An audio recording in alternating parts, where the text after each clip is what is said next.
I went through a spinal injury in my late teenage years, and that was a period where I really lost a lot of mobility at that time, and I lost a lot of hope at that time. It was a really long injury. It took about 6 years or so to like really start to recover from that. I was able to really feel much better just in a few days of Ayurveda healing and some sort of spiritual philosophy. I'm not the ruler of life. I'm not the dictator of everything. There's a different power at play here. So pain starts to also like break down our belief systems. It makes us question things. If you don't know yourself, everything else is useless, because like it's just endless misery. So the spiritual journey just wouldn't have been possible without experiencing that. So for those experiencing pain, the very first thing I would say is don't look at your pain as your enemy. Don't look at your illness as your enemy. I was in that phase for 6 months. I did not feel like, oh, was I meditating correctly? Is this working? I'm just thinking the entire time. Hey, it happens. But that's the phase we need to get through. As we begin to practice this consistently, the self-inquiry meditation or even the beginner meditation, we're just more receptive to understanding these truths. Suffering has come into your life in the first place to bring you on the spiritual path. So once you come on the spiritual path, and if you just keep watching videos or reading books, but you don't practice anything, your life will become more painful. It will feel more painful than before because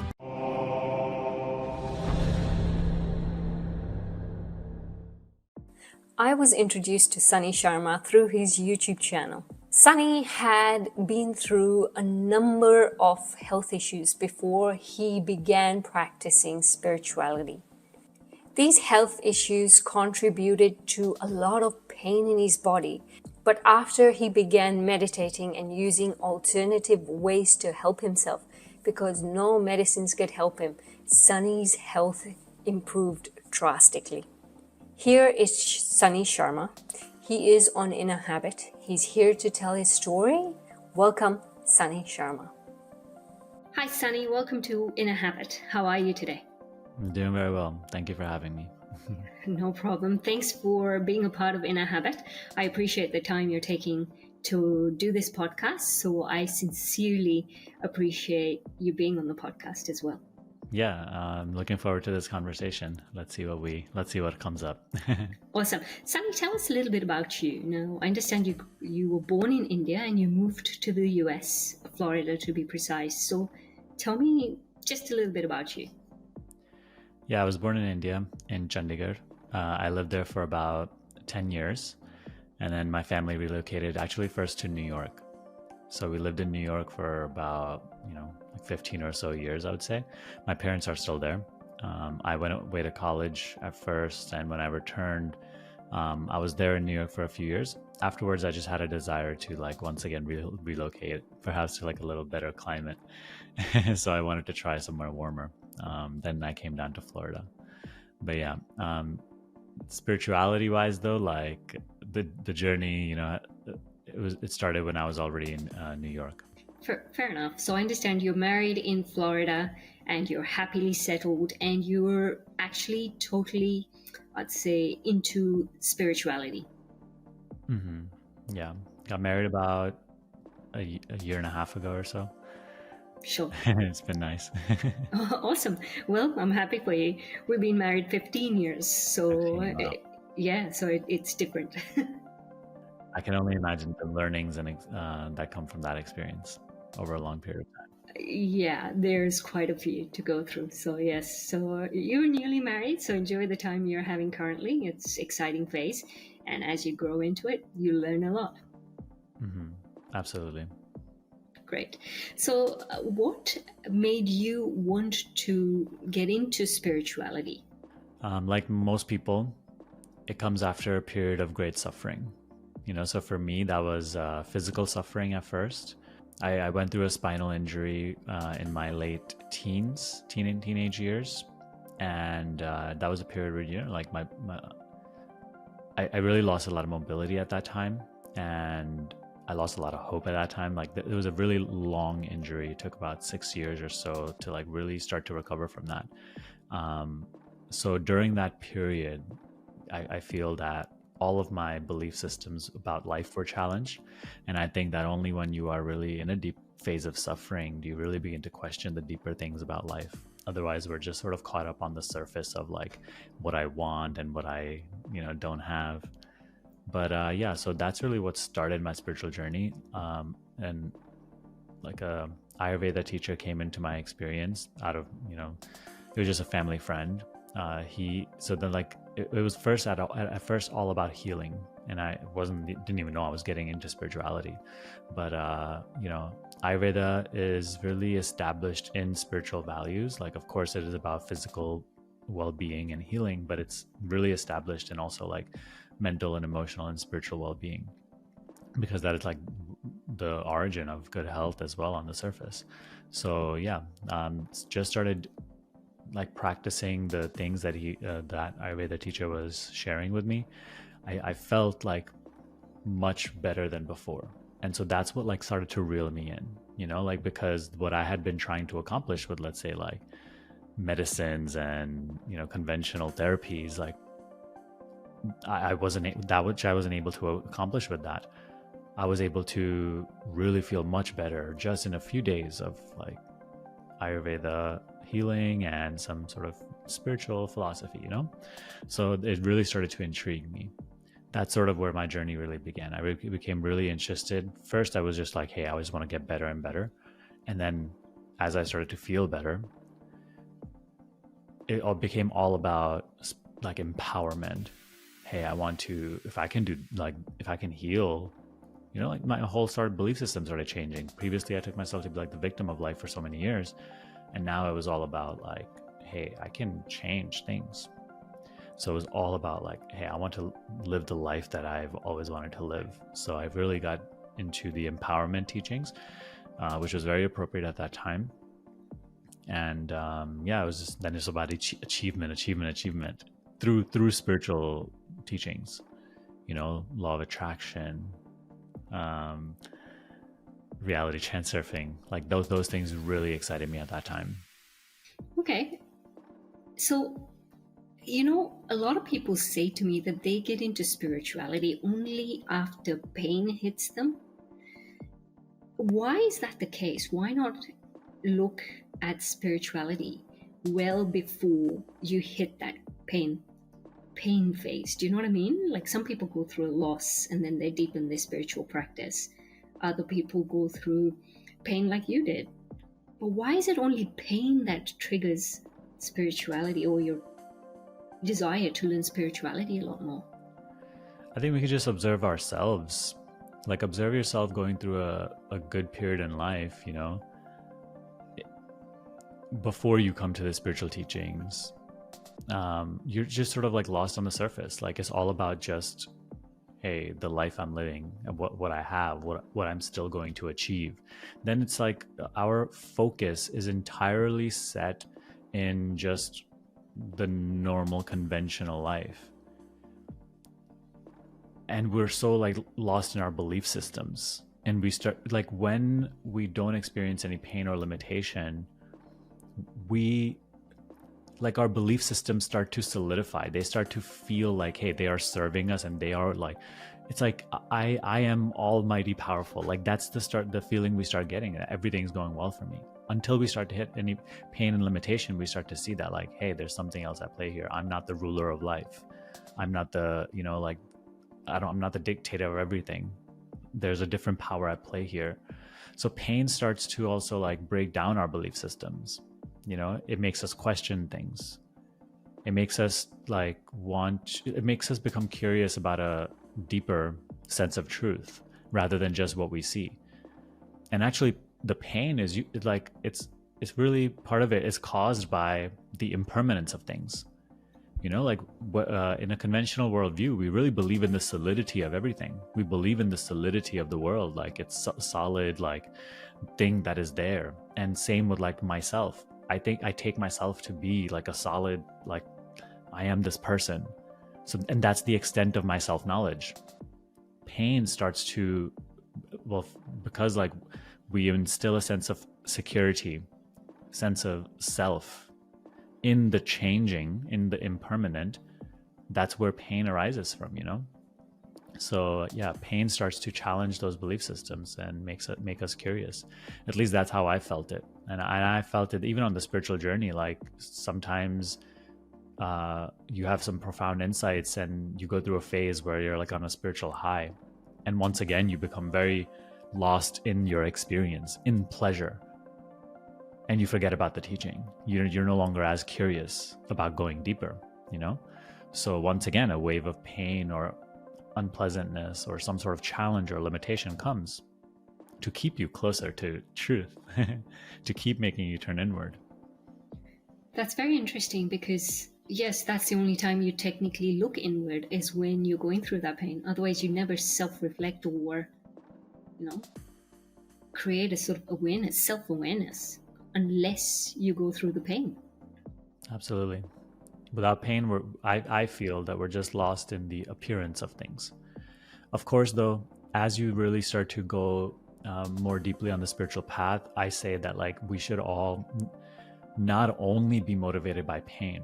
It's like then you genuinely become more interested in the truth of things, I would say. So because if we wait for pain to constantly motivate us, like it will eventually come, but it's like then the spiritual path almost feels like you're being dragged. Whereas when we're really willingly like we have our spiritual practice where like this becomes one of the main things about our life, then it's like we're flowing with life. That's fair enough. Tell me, what is spiritual awakening, and can you give us a moment or a time when you had your first spiritual awakening and what it felt like? I think the word spiritual awakening is relevant on like in different ways on different levels. The very first spiritual awakening I think we have is just the acknowledgement that things aren't the way that we have always believed them to be. The world isn't as I perceived it to be. I am not as I perceive myself to be. So for me, that was like early on when like I had began to do that healing journey. And then at that time when I was getting into the empowerment phase, like it was all about like, hey, life doesn't have to be this way. I'm not just like a victim of, and the life is happening to me. It was like for that time, the awakening was, hey, I can influence life. I can like actually change the way I think, change the way I feel, change the way I believe the world to be, and then experience something different. So I can actually have some influence. It's not just my action that influences the world, it's also like my thought and emotion. So that was like, I would say, my first awakening, But then I think so that's like the initial hit to our belief system, which then when we start to embark on the spiritual path, like then we have different like layers of awakenings and insights. And these, I would never, because that's what we hear these things and we get really attracted to, and then we start chasing these spiritual realizations and awakenings, like that there are going to be some crazy profound moments in my journey where everything is going to change or things are going to be like totally perceived differently. But anybody listening to this, I would say that doesn't necessarily have to be the case. If I look back at my journey, like I don't think I've had any of those like crazy big moments that I wish to talk to you about. It's actually like when we talk about like those little awakenings, it's just like the clouds thinning away, revealing like just the open sky. I like to see spiritual awakening more so like that. And I think the deeper we go, the subtler we go, like that's the way I would say awakening is experienced more and more, rather than some crazy experiences. Yeah. Okay, that's fair enough, because it's a little bit like enlightenment, where people want to be enlightened because they expect this something crazy to happen, and when they're enlightened, there'll be magic. It's like a rainbow with pot of gold at the end of it. But it's not. Enlightenment is not that. That's why in spiritual teachings and many great sages, they will only describe enlightenment, spiritual awakening, as what it is not. because that just continues to show us that anything that we can conceive through the mind, it is not that. Because the mind cannot conceive of something that is subtler than it, you know? So that's why great teachers of the past, they will only point to it as like what it is not. It's not this, it's not this, it's not this, it's not this. And as we keep discerning, you know, not this, not even this, you like we're starting to land at what it is. But that is not an experience. So we cannot seek it in the future. We cannot seek it as something that will happen. It is synonymous with what we are. We can go deeper into that in another question or something, but like, yeah. Fair enough. Tell me about your first encounter with self-inquiry. So one of the things I know that a lot of previous gurus, teachers, whatever you want to call them, like Sri Ramana Maharishi, for example, he was quite big on self-inquiry.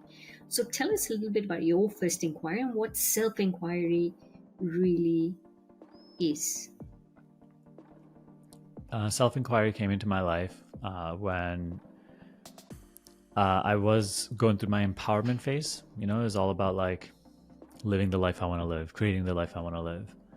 And I really started to feel some success at that. You know, I felt like, hey, I really, because I went through a period like three or 4 years or so of like really focusing, working hard, and like what I felt was like changing my belief systems and going through like those, you know, sort of like those experiences where I really start to see that, hey, like I am influencing my life. So I started to have little achievements in my work. I started to go travel and do the things that I wanted, you know, all the things that I didn't think I would be able to do back in like when I was going through my physical illness.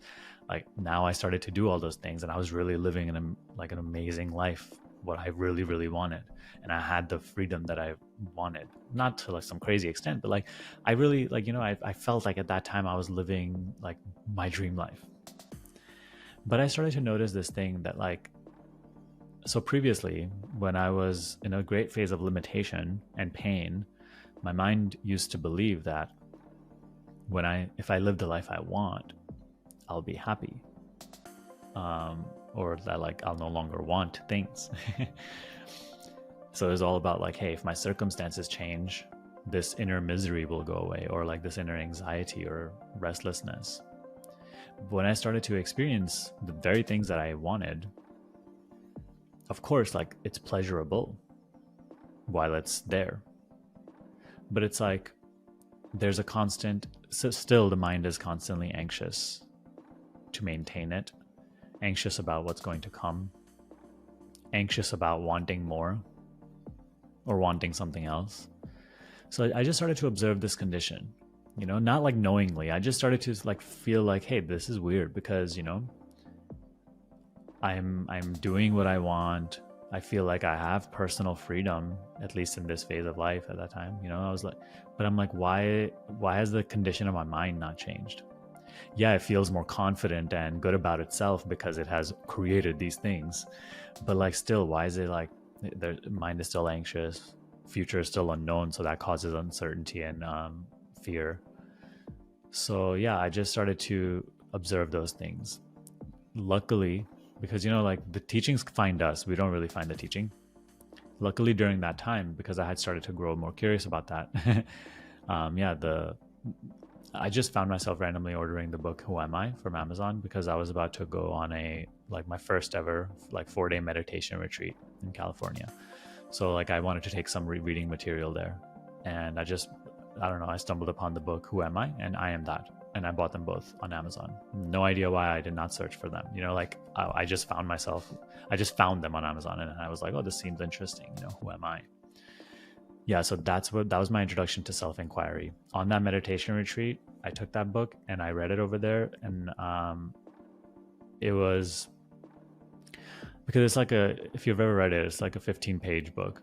It's 20, not. 20 questions or Yeah, something? exactly. It's very, very distilled into like the essence of Ramana's teachings.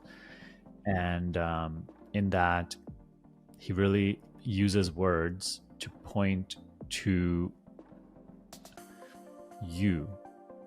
He points our attention away from what we thought we were into like the direct experience of ourself. So it's like for the first time through that, as I was reading the simple words on that in that book, for the first time, I acknowledged the very fact that I am.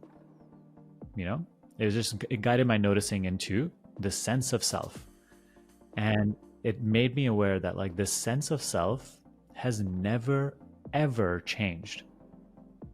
Okay, and it was simpler for me to recognize because in just a very few short years, I went from like a totally different body, like a body that was in pain and felt like, like destroyed, a totally different state of mind, emotion, belief. And like in a few years, like when I was doing the healing and empowerment journey, my whole condition has changed bodily and mentally and emotionally, right? So it was like I was almost experiencing a brand new body, brand new mind, brand new everything. But like the sense of self that had both those experiences has not changed. It was just the same me. But like everything I take myself to be has completely changed so drastically, yet I am still I. So there was some sense of continuity that had not changed. So as when that book guided me through its simple words into the noticing of this sense of changeless being myself, I became extremely curious. And this question, who am I, became the main objective of my life. Because Ramana in that book says, like, if you don't know yourself, everything else is useless, because it's just endless misery. So previously, before that, I encountered that teaching, my life was all about, hey, what's my next experience going to be? How can I make that better? How can I get the next pleasurable experience? How can I get more gain, more for myself, more? So it was just life. The greatest objective of my life was the acquisition of more. Now it just totally switched when I read that book into the quest for self-discovery. What is this I, this changeless self that has always been with me? Not just also in these few years, but like also when the body was 5, it was this same sense of self of who I felt I was that was experiencing that body and world. So it's like all of this stuff keeps changing.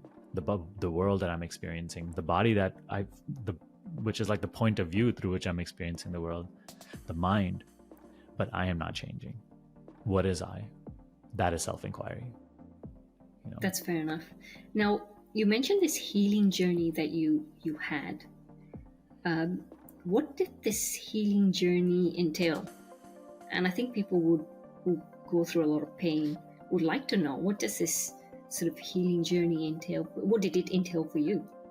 Yeah, well, firstly, I never fully healed. I still have like remnants of that spine injury, and it has just sort of turned into something else which is more manageable. Before I was going through a lot of pain, but it's like now I'm not going through as much pain, but it never fully healed. But it still was drastically different than it used to be, which was itself a blessing. I would say even the injury coming, that itself was a blessing, because without it, my life would not be what it is now. The spiritual journey just wouldn't have been possible without experiencing that. So for those experiencing pain, the very first thing I would say is, don't look at your pain as your enemy. Don't look at your illness as your enemy. Like, it is there to reveal to you, something you need to realize, something you need to understand. Once we change our attitude towards pain and illness, we become that much more receptive. But the question was about the healing journey, like what was healing? Yeah, so what did you do in order to heal and get better? a lot of yoga, a lot of I took advice from my Ayurveda doctor. He used to give me certain natural supplements and breathing techniques and certain like ways of massage. So I used to also get Ayurvedic massage. So that was the main aspect of it. As I stayed consistent with those things, I started to feel a lot like better. And then in the past, I have also gone to Ayurveda retreats in India. So those are like where like those prolonged periods of where you get Ayurveda treatment, which really consists of many different things depending on what you're going through. But for me, it was a lot of like massage therapy, and they basically cleanse the body from inside out. I did the whole Panchkarma treatment. So yeah, that was some of it. But on a daily basis, it really looked like daily yoga, movement, meditation. Meditation was a big part of it. Although like I didn't even know at that, like I was very new to meditation, didn't know even if I was doing it right or whatever. It was just like I just stayed consistent because it felt like had a healing quality. So I just used to sit silently, and that's something I would recommend to everybody going through a difficult phase as well. Like sit silently. That's where all the clarity comes from. The interesting thing is, my next question was, what role does meditation play in your daily life? So it's interesting you mentioned meditation. How much time do you take on a day-to-day basis to meditate, and what is the correct way to meditate? And the reason I'm asking this question is because a lot of people sit there and say, my mind doesn't stop working. And the truth is, that's a mind's job, essentially. Meditation is everything. I mean, at least like that's how my experience has been. Without it, I don't think I would ever have the clarity or courage to do what I'm doing. So like meditation is what has led the way for my entire spiritual journey. It has been the main thing. Even self-inquiry is actually meditation, and we'll talk about that in a second. But like meditation is everything. I to my audience, like, and everybody that watches my videos, like I refer meditation as like the most important thing that you can do in the day. It is as important and as needed as bathing and eating. Bathing is to your body what like meditation is for the mind.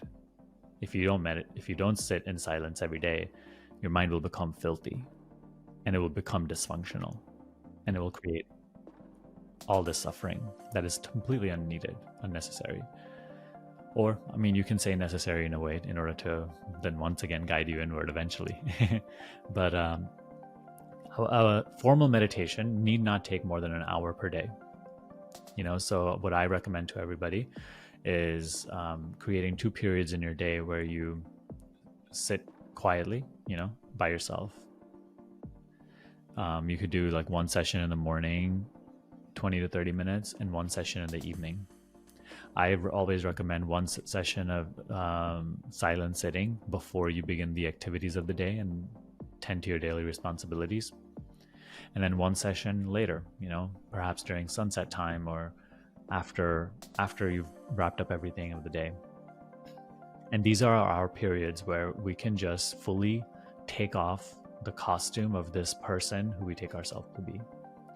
We can empty ourselves of all worries, all desire, all sense of responsibility. Empty literally everything that you think makes you who you are. Completely free from concern. No past, no future. And just be. Be in that silent presence. Be that silent presence without any expectation, want, anticipation. Right? Because that is where you start to discover who you are prior to the person you appear to be.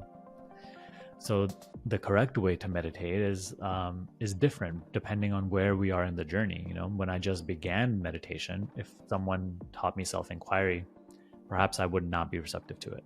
And perhaps that's why it didn't come in my experience at that time. Usually the beginner teachings find us first. So in the beginning, meditation is more so about harnessing our scattered attention. So the attention is totally just like compulsive and just going onto thoughts compulsively and it's almost like a raging bull. So in the beginning, meditation is about learning to focus the attention on one place where you want it, and keeping it there. It keeps getting lost. And that's why people say, right, like, hey, I keep thinking. Is because, that's not an obstacle to meditation. That's the reason you're meditating, because your attention is compulsive and you can't even keep it in one place for a little while. So I was in that phase for 6 months. I did not feel like, was I meditating correctly? Is this working? I'm just thinking the entire time. Hey, it happens. But that's the phase we need to get through. But yeah, it's about harnessing the attention. So you can either focus it on the breath, which is the most conventional, or what I always found easier, and what I also recommend to people is learning to anchor the sensation and anchor the attention in body sensation. So here and now, even if like you close your eyes, you still know that the body is there.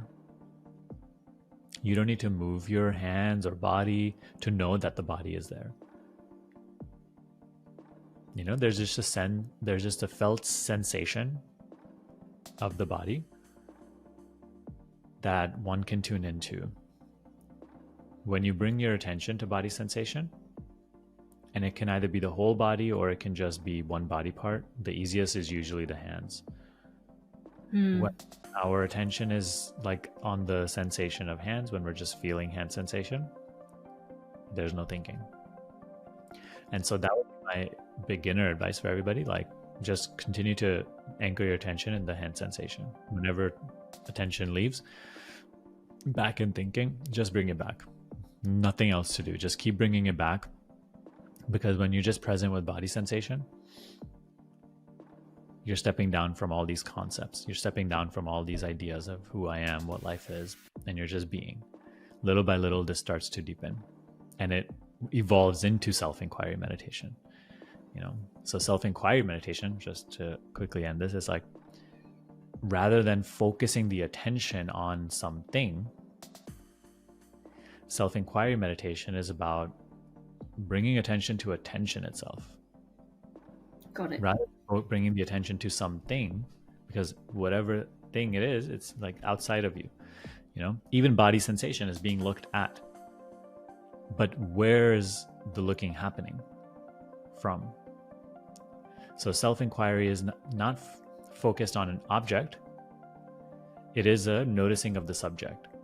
It is like self-awareness. When I'm aware of body sensation, I'm not aware of self. I'm aware of an object I, the self, see. So self-inquiry is a self-awareness, awareness of the self that knows sensation, awareness of the self which knows thought, which knows this or sound, sight. So it's like we learn to notice the center, the source of attention. That's where we start to ground ourselves. Got it. So as you deepen your meditation practices, does the self-inquiry part come automatically, or do you have to sort of practice that? Like, does it start building automatically as your awareness deepens, as your clarity begins? And what would you say you're like, what are you asking about? Like, what builds? Your self-awareness, your awareness around, the self-inquiry. So for example, when you said you begin to understand that hand, the movement, you're essentially behind that movement. So you can see yourself, or you can feel yourself doing something, and you presently awarely know that you moved your hand, or you've moved, you're just so aware of everything that you're doing, essentially, in that self-inquiry It's process. not even necessarily like you're so aware of everything you're doing. It's more so that are discerning between the changeless awareness that you are and all the changeful experiences that are appearing and disappearing. For example, even right now, this very experience, this feels real. Yeah. Okay, like us here, being here and speaking, like this feels like the reality of what is. Meanwhile, this is actually just like an experience that is currently appearing. Soon it will no longer exist. Soon this experience will be as real as the dream you had last night. They will both have the same existence, which is completely non-existent.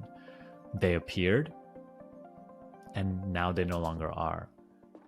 It gets shuffled around and replaced by another experience, which for that very moment appears to be real, and then it no longer is real also. Yet, throughout all of these experiences, there is something which is present, something which is changeless. This you feel in every experience as I, or now. Now is your being. It is the being of that which is always aware, in which all of this experience happens. So as we begin to practice this consistently, the self-inquiry meditation or even the beginner meditation, we are just more receptive to understanding these truths. With self-inquiry, when you say like building, what I would really say is like it's a process of, it's like your capacity to discern the changeless self from all changeful phenomena. That is what starts to be more clear. You know, it starts to happen with a greater precision. You're less and less fooled by changeful experiences, identified with them. You are more and more recognizing that which I always am. You're more and more recognizing that I am present. I am aware. Yet that I has no form, because all forms are appearing in my presence, and soon they no longer exist. They're replaced by different forms that I now take myself to be. So it's like I am none of these forms, you know? So I am not also the body that has this presence. I am that which is present. I am that which is aware.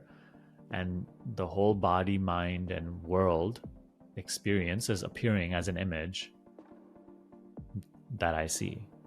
The body and the mind are a point of view through which the apparent world is being experienced. Just like when you have a dream at night, you have a different body. Sometimes you are Shruti, but sometimes you're someone else, you know, like, and sometimes you have different abilities. You can do all these sorts of things. So it's like you pick up a different point of view to experience that dream world. But that point of view is equally as unreal as that dream world. Where is it now? You know, is it somewhere hidden? No, it was just an appearance. It appeared to happen, but it never actually existed. So the teachings of self-inquiry they encourage us to examine our waking experience in the same way. Everything is changeful. None of it is you. Whatever you perceive, you are not. You are that which perceives it. That's right. So that's the main discernment. You know, that's the essence of self-inquiry, discerning between what changes and what doesn't, and abiding as the changeless. Thank you for that explanation. It's really good explanation.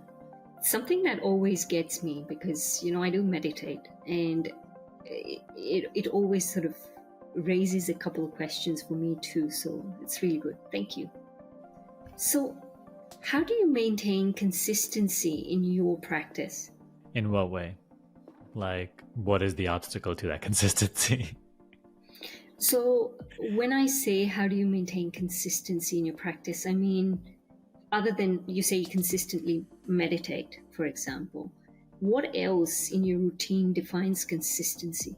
I don't think it's anything about the routine, because the routine is secondary. Okay. You know, whatever routine or whatever things we do in our life, they're like the surface level waves, but like they come from deeper values, deeper like priorities. So, you know, for someone wanting to go deeper into the spiritual path, like I wouldn't say, oh, you know, it's all about what you do in the day. No, it's first and foremost, is you have to prioritize it more so than you prioritize anything else. Because you see, like, if your priorities are set straight, then consistency won't be a problem. You won't even look at it as a chore or something you do like out of, like, oh, I have to do it. No, like, you genuinely, it becomes your life's work in a way. There are certain important things you have to do during the day that you really prioritize, such as eating. Like, that that's just something you need and you enjoy and you want and you prioritize it. So it's like, it happens every day. You wouldn't ask someone like, how do you stay consistent in eating? It just would be a silly question.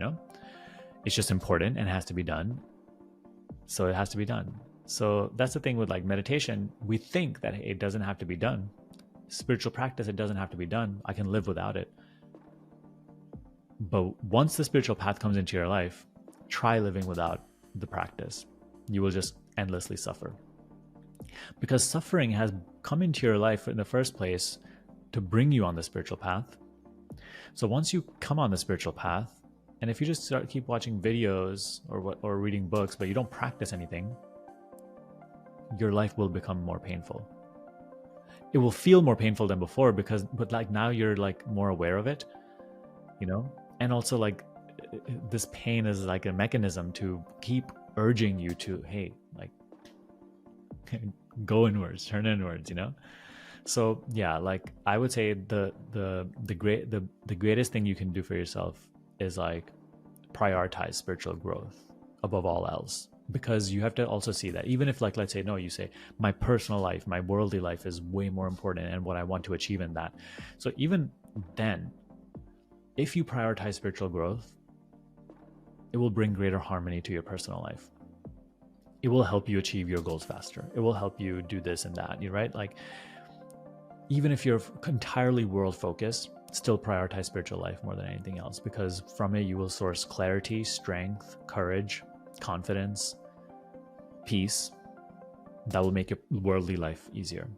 But if you have started to see that, hey, like, nothing in this world is ultimately of that much value, and like what I achieve will also be lost, and it's not like you have a negative view of the world, it's just you're starting to see the world as it is, like, hey, it's just a constantly changing appearance, and I don't have to live just chasing experiences. So when that discovery starts to come in, I would recommend for everyone, it's like, then make the spiritual path your highest priority. You're like, in a way, your only priority. Everything else still gets taken care of, but it's like Brahmana Maharshi has a saying that if you focus on little things, you will just remain lost in little things. If you become curious about the bigger picture, all the little details take care of themselves. The personal life doesn't need as much mental management as we think it does.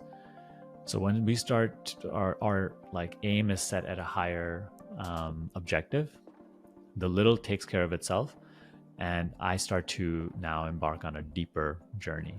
And then from that comes consistency in the daily habits and routine, meditation, discernment between the changeful and the changeless. So it's like all these things, then the practices start to happen on themselves, I would say. How a lot of people who work, they've got jobs, I suppose, and they really want to be able to focus on spirituality, in go in depth. Can they still do that? Because I find that people who delve deeper, or I may be wrong and you may be able to help me with this, as you delve deeper into spirituality, you get to a stage where those things don't matter anymore. Like, like you said, things start to take care of themselves. But that aspect of wanting to work and have a job sort of takes a back seat. So then you, in essence, don't want to do it. So can you deepen your practices and still be able to work? Nothing about your life has to change at all. And if we feel like it does, that's just the beginning phase where it's unclear how to live the spiritual life and balance it with personal life. But the spiritual life has to be instilled and infused in personal life rather than retreating from personal life.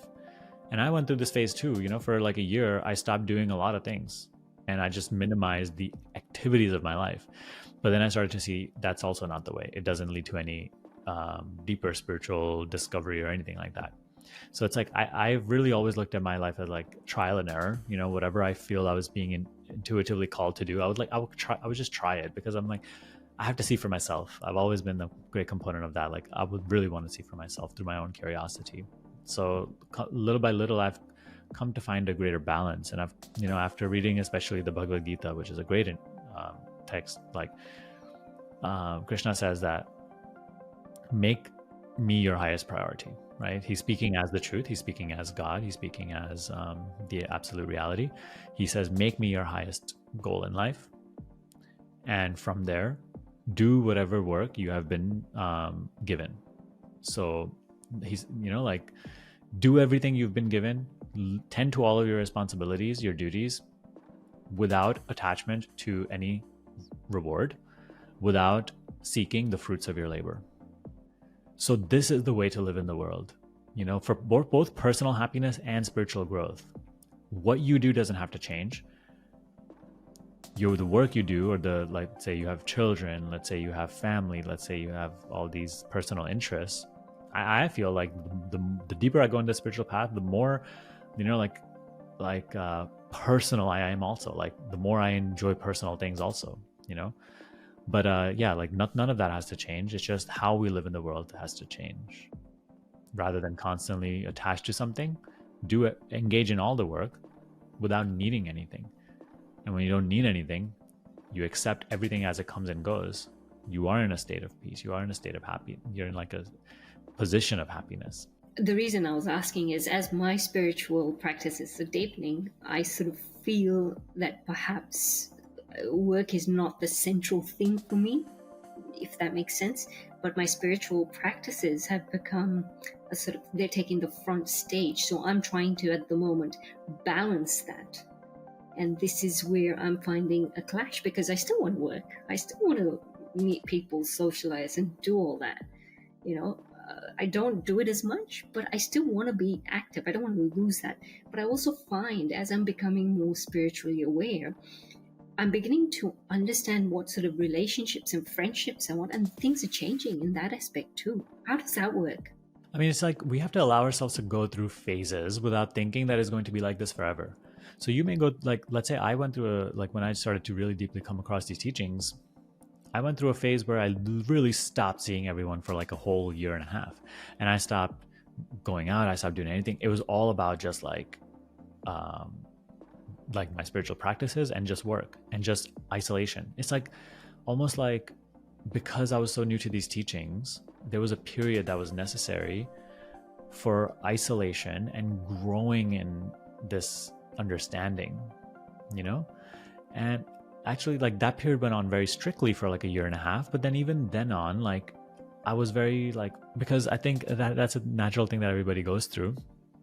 You start to like feel aversion to personal things and certain like people and like going out or whatever. So yeah, I just think that like we can allow ourselves to go through that type of phase without thinking that it's going to be like that forever. Where I think as we go deeper into spirituality, be afraid of nothing. Be afraid of losing nothing. I say to everybody, let it guide you. So it's like, as we just continue to trust our path, everything eventually finds its own balance. All the things that we left, we can once again pick up. Maybe it was needed for us to leave them for a little while and like disengage. But now that we have grown in our understanding and power, like once again, we can re-engage in a different way without losing ourselves. So I see myself going through many of these phases. Even now, sometimes I go through a phase where it's like more isolation is required, whereas there are other phases of total activity and involvement. It's like seasons which come and go. Allow them. I always say is like, see whatever is relevant for this current phase I'm going through and just allow myself to experience that. I don't have to even love it. It's just fulfill the demands of this phase.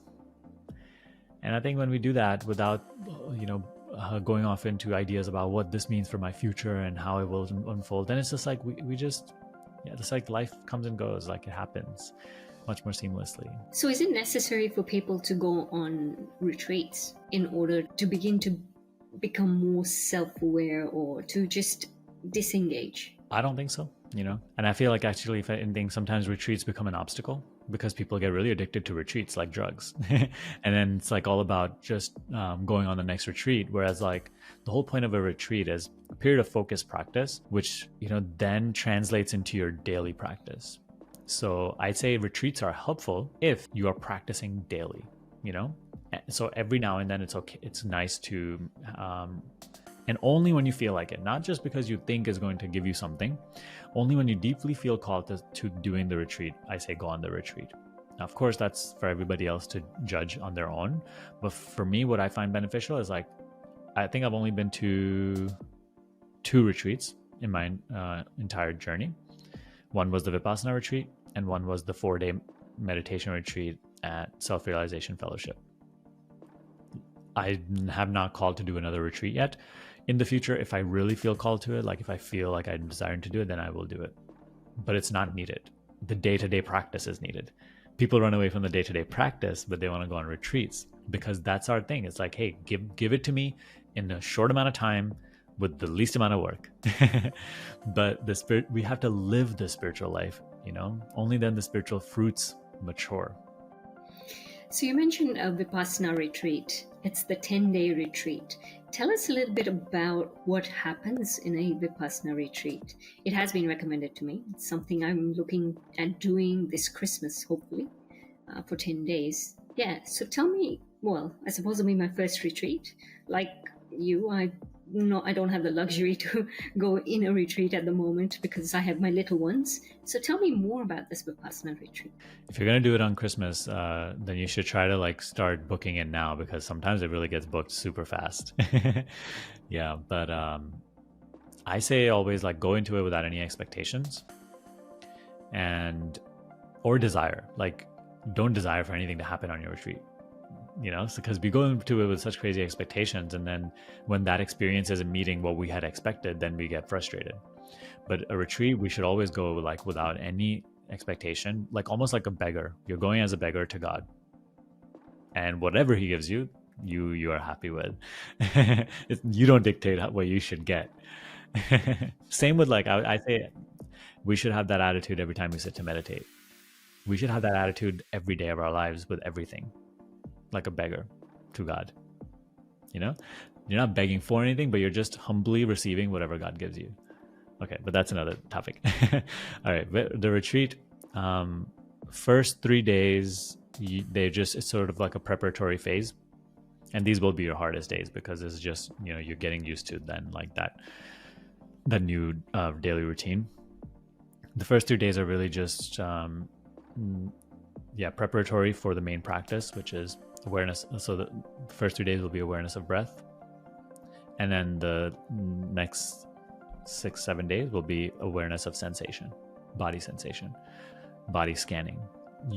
It's sort of very similar to self-inquiry in that way, where self-inquiry, we are sort of turning our gaze, right, the subject, we're turning our gaze to itself, whereas in Vipassana we're just observing, seeing without judgment, without description, narration. When you start to see experience in this way, it brings about a very similar like understanding that you are the changeless perceiver of changeful phenomena, because we feel that, hey, the body is stable, the body is a stable thing that I am. But it's like in Vipassana, you start to observe the body as also a changeful experience. So just like we are very sure that, hey, the world is constantly changing, then through Vipassana, we also start to see that like, hey, the body is also part of that changeful world that is changing. So in the next 7 days, it's like just awareness of body sensation. About almost, I think, 15 hours of meditation per day, with some breaks, of course. I don't think it's like difficult. The only difficult part of it is like just the change from our daily routine of activity and whatnot and compulsiveness. Over there, you really definitely start to see that like you constantly need something to do. But when you don't have anything to do, that's when you're able to just sit with yourself. So it is very powerful. If you feel called to it, I would definitely recommend it. It has been said that as you said, the first 3 days are difficult, and a lot of people actually quit in those first 3 days, at least over here. I don't know about there, because it's very testing. Yeah, I heard that too. In my group, not a lot of people quit. So I don't know how true that is. Like, I would say some people, but I think that one needn't be afraid of that. Like, because I wouldn't even say that only if you're a seasoned meditator you should go. You should just go when it calls to you deeply. And because like there were people in my group when I went that there was maybe 1 to 2 people that had never even like, they weren't even on necessarily on the spiritual path. Like they just, a friend told them about the retreat and they were curious, and like they came on the retreat and they were blown away, you know? So it's like it happens in so like in our journey in so many different ways. If you feel called to it, I would recommend doing it. That's my advice to anybody who wishes to do the Vipassana retreat. It is daunting because it's 10 days, but if you have the time for it, you know, and if you feel called towards it, it might be the greatest thing you can do for yourself. But then translate that into your daily practice. That's fair enough. I agree with that too. Yeah. What advice would you give to somebody who is going through self-doubt when they or during their inquiry? What type of self-doubt? Self-doubt, as an example, they're doubting not only the practices, but they're doubting everything that's going on around them. You know, the self-doubt that you get when you're practicing. I mean, so that doubting is not relevant in self-inquiry. You know why? Why? Any doubt only appears as a thought, and of even that thought, there is awareness. So in self-inquiry, because we are curious about that which is aware, who am I? It cannot be doubted that I am, okay? Because even for doubt to arise and question, am I really? Am I aware? Even that doubt, I am already aware of. I'm not creating that awareness.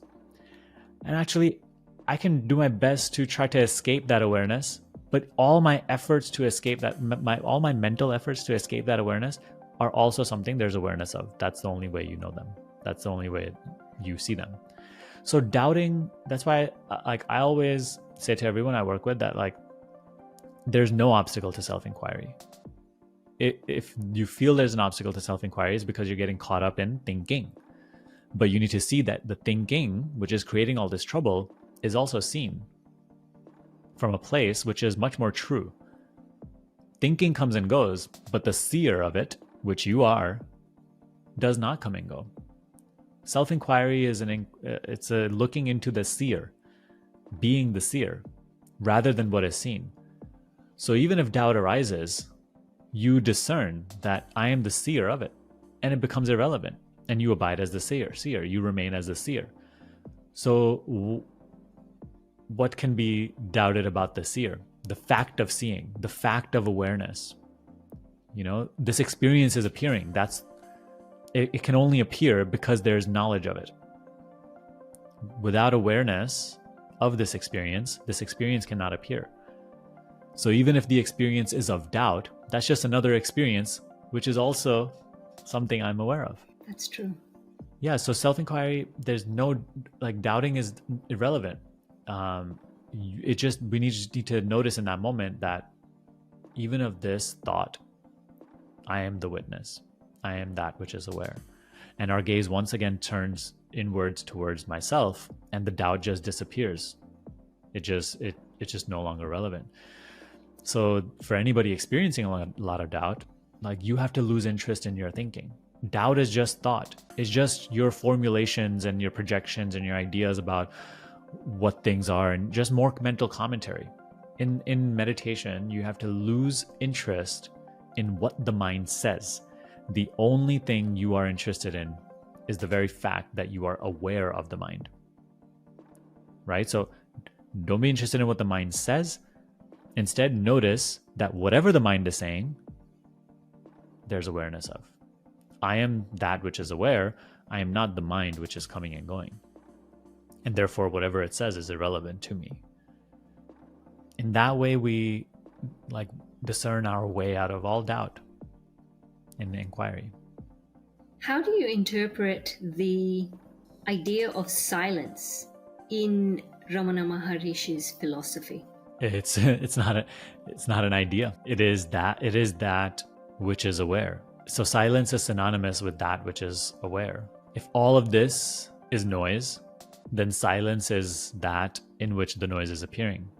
Even right now, if you just see the sound of my voice, It appears out of silence, appears for a moment. The moment it appears, it disappears. So silence is the beginning, middle, and end of noise or of sound. Sounds are like waves that come and go.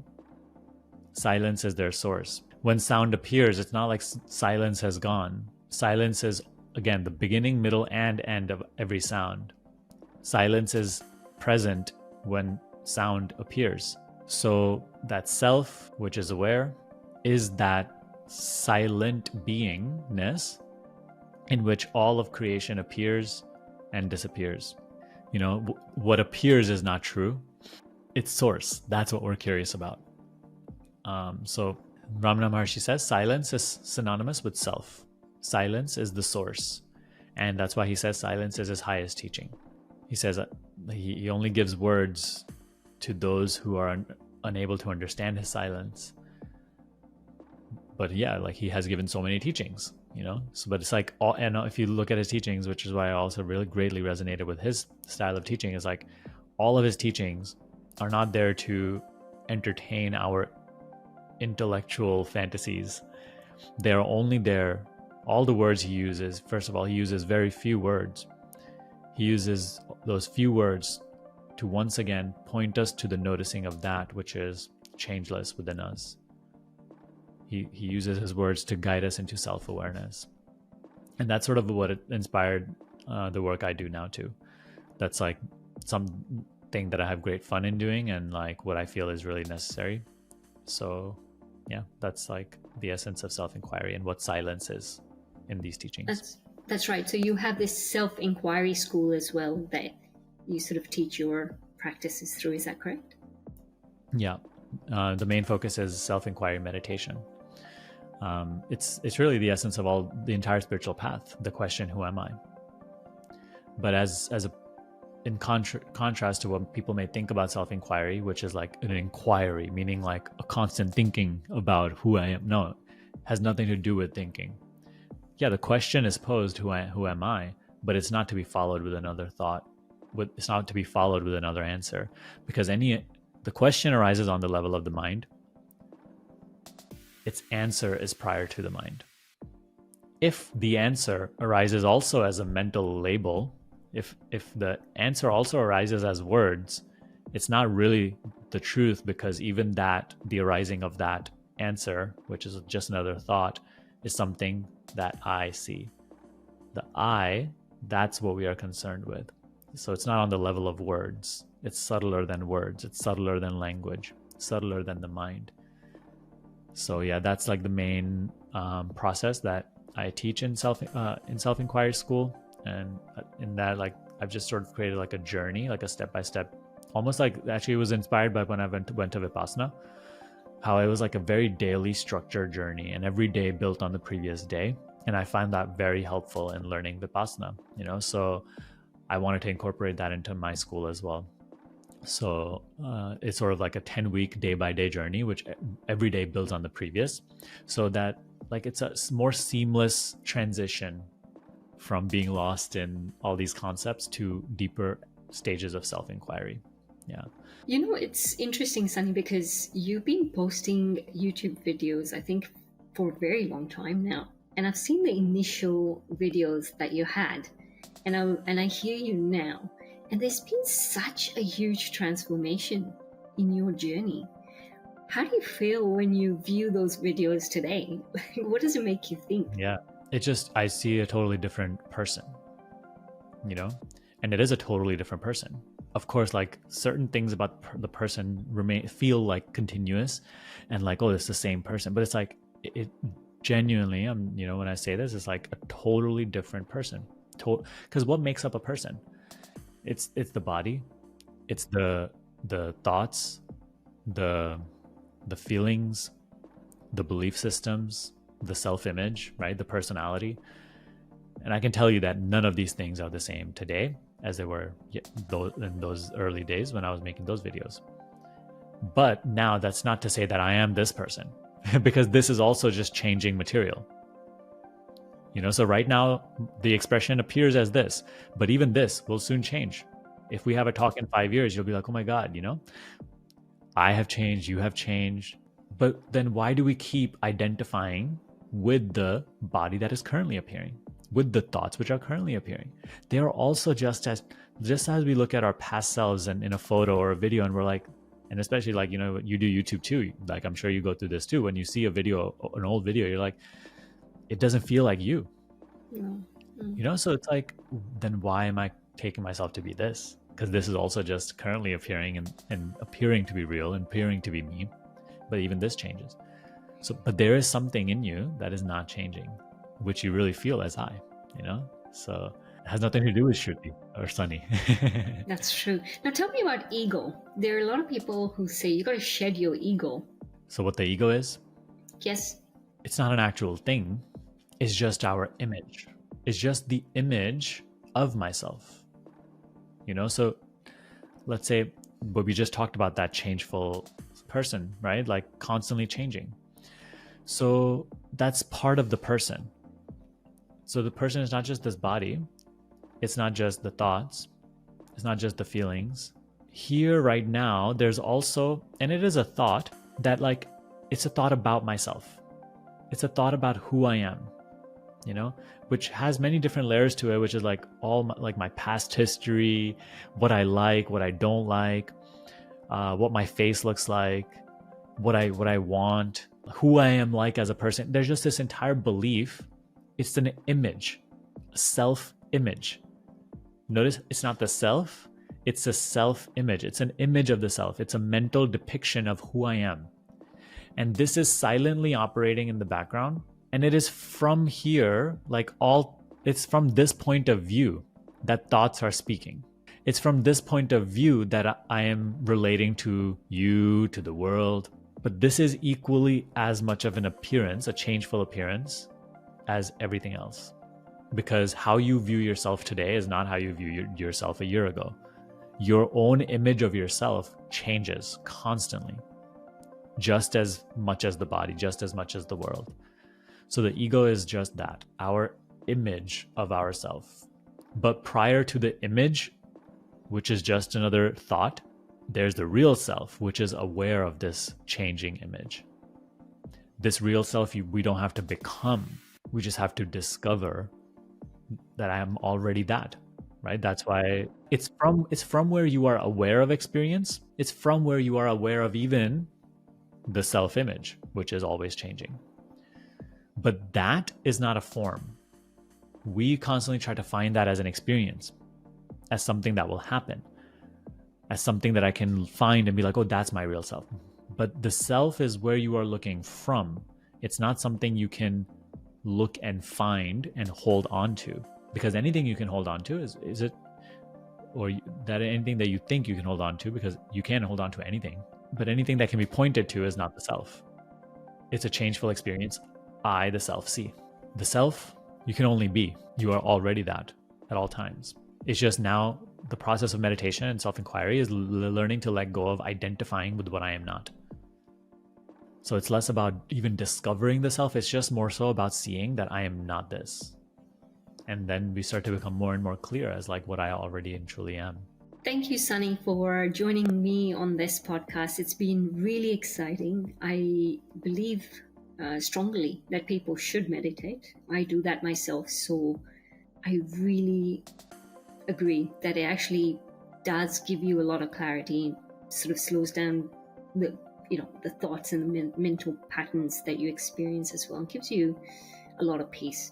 So thank you so much for coming on this podcast and explaining some teachings for this self-inquiry, and also talking about Ramana Maharishi, which is something I really wanted to do as well. Mm-hmm. Yeah, beautiful. Thank you for having me. It was a pleasure discussing these things with you. Thank you.